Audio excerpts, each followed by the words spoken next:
The clock is ticking. Not in years, not in months, but in moments. You were not born by accident. You are here on purpose for such a time as this. July 29 is not just a date, it's a line in the sand. And you must choose which side you're on, because after this, there's no going back. A date on the calendar can often feel like just another number, but there are moments in history when a date becomes a doorway, when a point in time carries the weight of eternity. July 29 is not just another square on a planner, it is a divine appointment. It marks a threshold, a moment where something in the unseen realm shifts, and what is decided in the heart of man echoes far beyond the walls of time. Too often, we live as though these days are ordinary, but destiny is never born in the ordinary. Destiny is forged in moments when time and eternity collide. There are seasons in life when we're not just living through time, we are being summoned by it. To ignore such a moment is not just to miss an opportunity, it is to resist a calling. You were not placed in this generation by coincidence. You were planted here now for a reason, and there are divine appointments that require preparation. July 29 stands as a marker, not because something magical happens on that day, but because it represents a choice, a shift, and a calling to alignment. If you wait for everything around you to make sense before moving, you've already missed it. Throughout history, the most powerful breakthroughs came not because people were ready, but because they were willing. In ancient Israel, the people were often warned before a shift occurred through prophets, signs, and seasons. Those who heeded the warnings, who discerned the moment, stepped into blessing and covering. Those who ignored them found themselves caught off guard and unprepared when the storm broke. The same principle remains. There are seasons where heaven declares, now is the time, and we must choose whether to delay or obey. The illusion that there's always more time is one of the greatest deceptions in modern culture. But just like Noah, who built an ark long before there was a cloud in the sky, the wise prepare in advance. He didn't wait for the first drop of rain before acting. He responded to the voice of God, not the evidence around him. And because of his obedience, he and his family were saved from a flood that took the world by surprise. Imagine if Noah had said, I'll start building when I see the storm. But he didn't. He acted by faith because he knew that divine instruction is more reliable than visible signs. Likewise, July 29 is not just about what's coming, it's about who you're becoming before it arrives. It's not about fear. It's about readiness. You prepare before the battle, not in the midst of it. And preparation isn't always flashy. It's daily, often hidden repentance, alignment, courage, clarity, surrender. There is a time to plant, a time to reap, and a time to choose. This is that time. If your heart is being stirred right now, it's not emotionalism. It's the Spirit calling you out of distraction and delay. Because every delay has a cost, and every moment matters when you're standing at the edge of a divine threshold. You don't get to rewind these moments. The window opens. And then it closes. God is not bound by our schedules. He moves according to his timing. And when he moves, the only question is, are you aligned? Are you listening? Are you willing? A date can be just a date, or it can be a divine summons. You get to decide which it becomes for you. The time to drift is over. The time to hesitate is gone.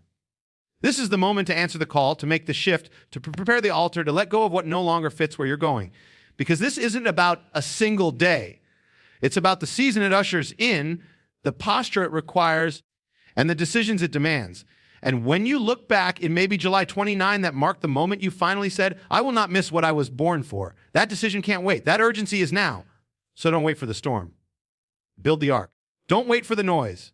Hear the whisper. Don't wait for the crowd. Follow the call. Because this moment may not come again, and eternity remembers those who said yes. We are living in a time when the world is shaking, unraveling, and yet most are asleep. Not physically, but spiritually, emotionally, and morally numb. Numb to the warnings, numb to the shifting, numb to the call. We scroll through chaos and call it normal. We accept confusion as progress. But deep down, something stirs, something protests, because the soul knows what the mind tries to ignore. This is not how it's supposed to be. The second key point is not a suggestion. It is a thunderous call to wake up. Wake up from the lull of distraction where endless entertainment drowns the urgency of truth. Wake up from the fog of fear that paralyzes you into silence when your voice was meant to shake mountains. Wake up from compromise, that quiet killer of destiny, where small concessions lead to the erosion of purpose. The times we are in do not call for passive spectators, but for burning lamps and bold hearts. You were never meant to drift with the culture. You were meant to stand like a lighthouse in the storm, unmoved, unwavering, and lit with fire. But fire does not burn in the heart of the distracted. You cannot carry purpose while clinging to comfort. You cannot hear the whisper of truth while entertained by the roar of the world. Awakening is not a soft moment. It is a jolt, a cry, a confrontation. It is the sound of chains falling and eyes opening. And history proves that only the awakened shape the future. Those who slumber through shifting seasons become casualties of change, not leaders in it. Think of the Titanic, the unsinkable ship. While it sailed toward disaster, music played, glasses clinked, and passengers danced, unaware that beneath the calm surface their fate was sealed. They were entertained into destruction. And when the moment of reckoning came, it was too late. In many ways, we are on a cultural Titanic. The signs are flashing, the alarms are sounding, yet we continue to dance, to scroll, to post, to sleep. But God does not call us to be passengers on a sinking ship. He calls us to be watchmen on the walls. And you cannot watch if you are asleep. You cannot stand if you are sedated by comfort and compromise.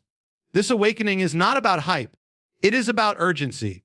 A soldier does not sleep through a battle. A warrior doesn't wait for perfect timing to act. You are not being called to comfort. You are being called to rise. There are battles in your life, in your family, your mind, your city, your generation, that will only shift when you stop hitting snooze on the voice of God. He doesn't whisper to you for entertainment. He speaks to awaken, to stir, to move you. Because he knows what lies ahead. He knows what's at stake. That relationship you're in, that secret habit, that lingering fear. These things are not harmless. They are sedatives. And the enemy's greatest weapon is not always a shout. Sometimes it's a lullaby. If he can't destroy you, he will distract you. He will rock you to sleep with pleasure, pain, routine, until you wake up one day and wonder where the fire went. But it doesn't have to be that way. There is still time to rise. There is still time to respond. There is still time to shake yourself free and say, no more sleeping while my destiny burns. Look at history's awakeners. People like William Wilberforce, who stood against the empire's slave trade, not because it was easy or popular, but because he refused to sleep through injustice.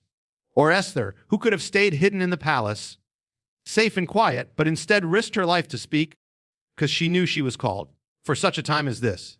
They did not wait for the world to be ready. They acted when the time was now, and now it's your turn. This generation cannot afford another asleep soul. The world doesn't need another echo. It needs a voice. And you, the one reading this, are not reading by chance. This is a divine interruption, a shaking, a spark, something inside you knows. You were made for more than scrawling, drifting, pleasing people, fearing failure, or hiding your faith. You were made to burn. You were made to roar. You were made to stand even if no one stands with you. And it starts by waking up. Wake up to the truth. Wake up to the call. Wake up to the times. Before it's too late. Before the door closes. Before the ship sinks, there is still time, but not forever. July 29 may mark a moment for the world, but it must first become a moment for you. So rise now. Shake the dust off your soul. Get out of bed spiritually. Open your eyes. Step into the fight. You are not asleep because you're tired. You're asleep because the enemy is terrified of what happens when you wake up. And now is the time. Wake up, warrior. Wake up, voice. Wake up, fire. Because your generation needs you awake. You were not created to merely survive, pay bills, and die. Deep within every soul is the echo of eternity, a whisper that reminds you that you were made for something far greater than the surface level life this world offers. The third key point is the call to align with the purpose you were created for. Not a vague motivational idea, but a divine reality. There is a specific reason you exist, a God-ordained assignment tied uniquely to your life, and the tragedy of modern culture is that it convinces people to trade purpose for convenience, calling for comfort and destiny for distraction. Alignment is everything. Without it, you can live your entire life climbing ladders only to find they were leaning against the wrong wall. There is a reason you feel the restlessness, the internal stirring, even in the midst of outward success, because your soul wasn't made for applause, but for obedience. True peace is not found in everything going your way. It is found in everything aligning with why you were born. And alignment doesn't happen by accident. It is a choice, a costly, conscious, courageous choice. Most people drift, letting culture, comfort, and circumstances steer them. But drifting never leads to destiny. Purpose must be pursued. And that pursuit begins with surrender. The moment you stop trying to control everything and start yielding your life to the one who designed it, you begin to walk in alignment. It's less about striving and more about obeying. Less about doing everything and more about doing the right thing. A life aligned with purpose may not always look impressive to others, but it will always be marked by clarity, power, and peace. Consider the story of Eric Liddell, the Olympic runner and devout Christian whose life became a living illustration of what it means to live in alignment with God's purpose. In 1924, he was favored to win the 100-meter sprint at the Paris Olympics. But when he discovered the event was scheduled on a Sunday, a day he believed should be reserved for worship, he chose to forfeit his place, a move that shocked the world. Critics called him foolish and newspapers ridiculed him, but Liddell was not guided by the expectations of man, he was governed by conviction. Instead, he entered the 400-meter race, a distance he hadn't trained for. Against all odds, he not only ran, he won, breaking the Olympic and world records. But even more powerful than the medal was the message: when your life is aligned with your calling, heaven backs your steps. Liddell's story didn't end on the track. He later left all fame behind to become a missionary in China, where he served until his death in a Japanese internment camp. The world may not always reward alignment, but eternity does. Liddell lived fully, finished well, and died with purpose intact. That is what alignment looks like. Not perfection, but obedience. Not fame, but faithfulness. And the same call rests on you. You may not be an Olympic runner, but your race is just as real. There are places you're called to go, people you're meant to impact, assignments that only your voice can fulfill. But none of that can happen if you're out of alignment, living by fear, approval, or convenience. Purpose does not come prepackaged in ease. It is discovered when you step away from what the world says you should do and lean fully into what God has called you to do. Sometimes that means saying no to what is popular, applauded, or profitable. Sometimes it means walking alone, misunderstood. But a life in alignment with purpose will always be richer than a life full of empty applause. The truth is, many feel lost not because they lack talent or opportunity, but because their lives are misaligned. They're chasing goals that have nothing to do with their calling. They're running fast in the wrong direction. It's like trying to sail north with your compass pointed west. Motion does not equal progress. But the beauty of alignment is that it can begin now in this moment. You don't have to wait until you have it all together. You simply begin with surrender. Ask the hard questions. Am I living the life I was made for, or the life others expect? Am I choosing purpose or comfort? Am I led by calling or by pressure? These questions don't lead to guilt. They lead to awakening. And once you awaken, you must choose, because destiny doesn't respond to good intentions. It responds to action. And the most powerful action you can take is to say yes to the purpose for which you were created. That purpose may not always be loud. It might be raising children in truth, starting a business that honors God, mentoring a young person, writing the book, speaking the truth no one wants to say, or simply living faithfully when everyone else is compromised. Whatever it is, it matters. Eternity will not reward you for how much you did, but for how faithful you were to what you were assigned. And time is too short to keep living misaligned. Every day you delay is a day purpose remains dormant. Every compromise pushes you further from clarity. But every decision to align, even the small ones, pulls your life into focus. You begin to walk lighter, speak with authority, love deeper, and live with fire. July 29 is not a deadline. It is a wake-up call, a marker, a divine interruption inviting you to stop drifting and start aligning. Because the world doesn't need more people chasing influence. It needs people walking in purpose. And that includes you. You are not random. Your life is not an accident. The breath in your lungs is proof that your mission is not finished. So don't waste another moment walking out of sync with the one who created you. Get aligned. Get clear. Get bold. Because when your life is aligned with your calling, every step becomes a weapon, every word becomes a seed, and every day becomes a part of a story that heaven will never forget. There comes a point when the window starts to close. Not out of punishment, but because moments of decision are never indefinite. The fourth key point is a divine warning wrapped in mercy. The window is closing. The door that is open today will not always be. Opportunities don't linger forever. Seasons change, and what is available in one moment may be gone in the next. That's the nature of divine timing. It moves with purpose, not according to human delay. And while many wait for the perfect conditions to act, they fail to see that the window itself was the sign.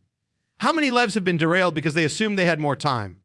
Time to make peace, to walk away from compromise, to step into their calling, to choose truth, until one day they found the door shut, not because God stopped calling, but because they stopped responding. This is not fear-mongering, this is truth. The enemy of your purpose will always whisper, later.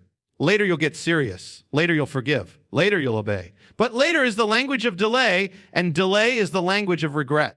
A divine window is not just a chance, it is a test. It separates those who recognize the season from those who slumber through it. And this July 29, this moment is that kind of window. If you feel the stirring, it's because heaven is saying, now. Now is the time to decide. Now is the time to move. Now is the time to burn the bridges that lead back to your old ways and walk fully into the path that was carved just for you. And this brings us to the fifth key point. Choose this day whom you will serve. There is no middle ground anymore. The days of indecision, of one foot in the truth and one foot in compromise, are over. You cannot walk two roads at once. You cannot chase your calling and cling to your comfort. You cannot serve your fears and follow your faith. In the book of Joshua, when the people of Israel were wavering between idols and the living God, Joshua stood before them and issued a clear, unshakable challenge. Choose this day whom you will serve. He didn't say tomorrow. He didn't say once you've sorted everything out. He said this day. Because choice defines you, not your background, not your circumstances, not even your failures, your choices. The power to choose is one of the greatest gifts heaven has given you, and it is also one of the most dangerous when ignored. Every compromise begins with a choice. Every revival begins with a choice. And the most urgent choice you must make now is who will lead your life. Will it be the world's opinions or God's truth? Will it be comfort or conviction? Will you live to be accepted by men, or will you live to be obedient to the one who formed you? The days ahead are not neutral. The lines are being drawn more clearly than ever. Light is being separated from darkness, truth from deception, holy from hollow. And you must decide where you stand. Indecision is no longer an option. You will either be part of the rising remnant or part of the fading crowd. And let it be clear, following truth will cost you. It may cost you popularity, convenience, applause, but not following truth will cost you everything. Yet even in the tension of this choice, there is hope. And that leads us to the sixth and final key point: you are not alone. Even when it feels like you're standing by yourself, you are never abandoned. Even when your voice shakes and the road is narrow, heaven surrounds you. The God who called you is the same God who strengthens you. And if he called you to it, he will walk you through it. One of the greatest lies the enemy tells those who choose righteousness is that they're isolated. But isolation is not the same as abandonment. Even the prophets felt alone. Elijah, after confronting darkness and standing boldly for truth, hid in a cave and cried out to God, thinking he was the last one left. But God corrected him. I have reserved 7,000 who have not bowed. In other words, you are not the only one. There are others who have chosen light over compromise, truth over silence, purpose over ease. They may not be loud, but they are there. And most importantly, God is with you. You don't need to have the entire plan. You just need to take the next obedient step. That's what David did when he stood before Goliath. He didn't have a full strategy, but he had a sling, a stone, and a fire in his soul. He wasn't the most qualified, but he was the most aligned. And that made all the difference.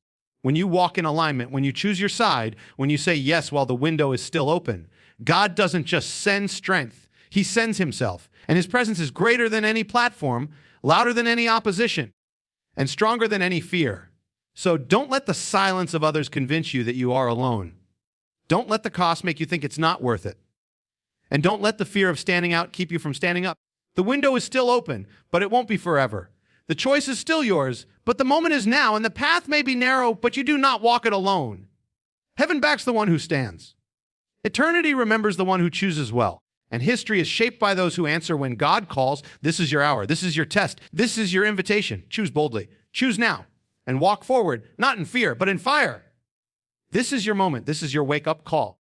Before July 29 arrives, make the decision that will echo in eternity. Shut the door to fear. Break the chains of passivity. Step into the fire of purpose. You were born for this hour. The trumpet is sounding, not to warn, but to awaken. Will you rise?